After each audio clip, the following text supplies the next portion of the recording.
We all know that it's a very noisy world right now. Well, what happens when we speak out too much and someone comes knocking on the door? Do we have to open the door? Plus, when dogs rest their head on our bodies, what are they really trying to say to us? My name is Arroe. I'm a daily writer, a silent wolf. I stand on the sidelines and do nothing but watch, listen, study, then activate. I call it the Daily Mess, a chronological walk through an everyday world. Yes, it's my morning writing. As a receiver of thoughts and ideas, we as people tend to throw things to the side and deal with it later. When a subject arrives inside of me, I know it's time to dig in. It's still keeping that daily journal. By doing the research, the picture becomes clearer. This is the Daily Mess.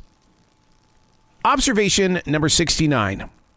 I recently shared a podcast conversation with former FBI agent and special agent Frank Falugi. We spoke openly about our present place in what feels like the Wild West generation.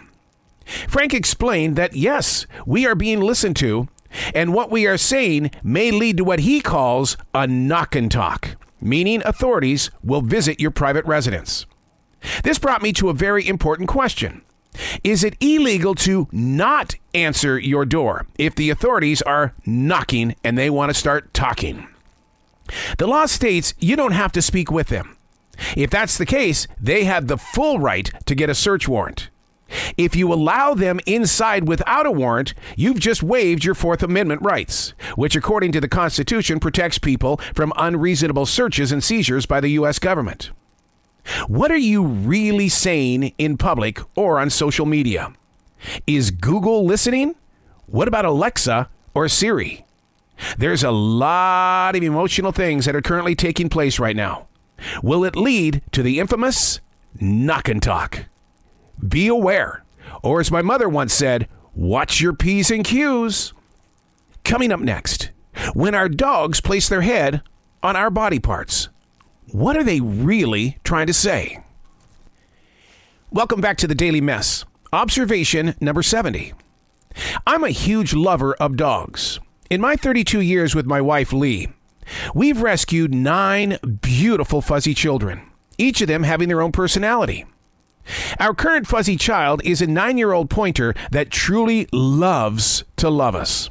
One of the things that she does more than any of the others is resting her head on our laps or chest. Is this her way of hugging us? Dog experts say it can mean several different things, one of them being comfort and self-reassurance. Leaning on you can also mean your dog is wanting to talk with you. They are very social, and they use their body language as a way to express their feelings. When dogs lean in to grab a feel, they could also be seeking warmth.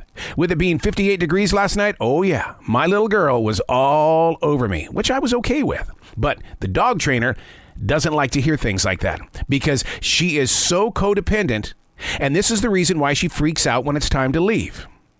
Learning how to study what your fuzzy is saying while making full contact with your body. Now, you've got to pay close attention because if they aren't feeling well, you'll be the first to know the word. And I know that firsthand.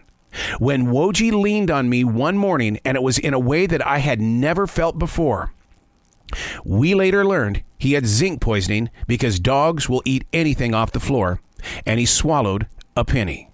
But it was the way that he leaned in to touch me that said, we've got to get to the hospital right now.